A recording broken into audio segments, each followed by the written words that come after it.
গত 24 ডিসেম্বর মধ্যরাতে গাজীপুরের টঙ্গী এলাকায় জুলাই গণ অভ্যুত্থানের যোদ্ধা তাহরিমা জান্নাত সুরভির বাড়ি ঘিরে ফেলে যৌথ বাহিনী। পরিবারের সদস্যরা কিছু বুঝে ওঠার আগেই আইন শৃঙ্খলা রক্ষাকারী বাহিনীর সঙ্গে সেখানে উপস্থিত হন কয়েকজন গণমাধ্যম কর্মীও। একরকম সিনেম্যাটিক কায়দায় ঘুমন্ত অবস্থায় বেডরুম থেকে সুরভিকে আটক করে নিয়ে যায় যৌথ বাহিনী।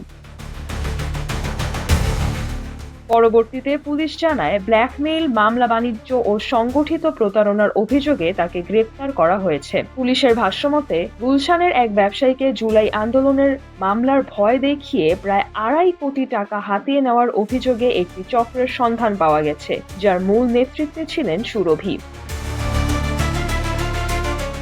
এছাড়া কালিয়াকৈর থানায় দায়ের করা একটি মামলায় তার বিরুদ্ধে গ্রেপ্তারি পরোয়ানা ছিল বলেও জানায় পুলিশ। ওই মামলায় অপহরণ, চাঁদাবাজি ও ব্ল্যাকমেইলিং এর মতো গুরুতর অভিযোগ আনা হয়। তবে ঘটনার প্রায় 10 দিন পর সুরভির গ্রেপ্তার নিয়ে বেরিয়ে আসে চাঞ্চল্যকর নতুন তথ্য। অভিযোগ উঠেছে, অনৈতিক প্রস্তাবে রাজি না হওয়ায় জুলাই যোদ্ধা সুরভিকে 50 কোটি টাকার চাঁদাবাজির মিথ্যা মামলায় ফাঁসানো হয়েছে। অভিযুক্ত ব্যক্তি কালবেলা ও বাংলাদেশ প্রতিদিনের মাল্টিমিডিয়া রিপোর্টার নাইমুর রহমান দুর্জয়। সামাজিক মাধ্যমে তার দেওয়া কুপ্রস্তাব সংক্রান্ত একটি অডিও ইতোমধ্যে ভাইরাল হয়েছে।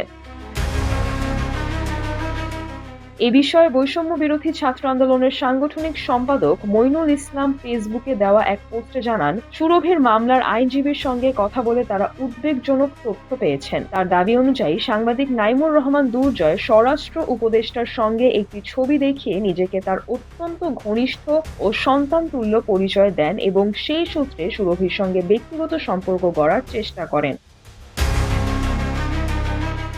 মইনুল ইসলাম আরও লেখেন, এক পর্যায়ে দুর্জয় সুরভিকে কক্সবাজার ভ্রমণের প্রস্তাব সহ কুপ্রস্তাব দেন। সুরভি তা প্রত্যাখ্যান করেন এবং বিষয়টি প্রকাশ্যে এনে প্রতিবাদ জানান। এতে ক্ষুব্ধ হয়ে ওই সাংবাদিক সুরভির বিরুদ্ধে সংঘবদ্ধভাবে মিডিয়া ট্রায়াল শুরু করেন এবং 50 কোটি টাকার চাঁদাবাজির ভুয়া সংবাদ প্রকাশ করেন, যার কোনো উল্লেখ মামলার নথিতে নেই।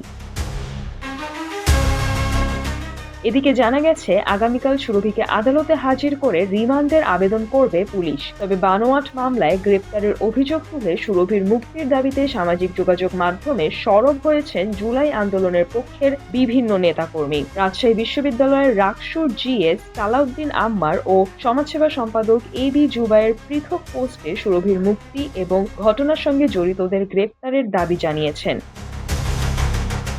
সিজরাতুল Abha, news desk, Daily Our Bangladesh.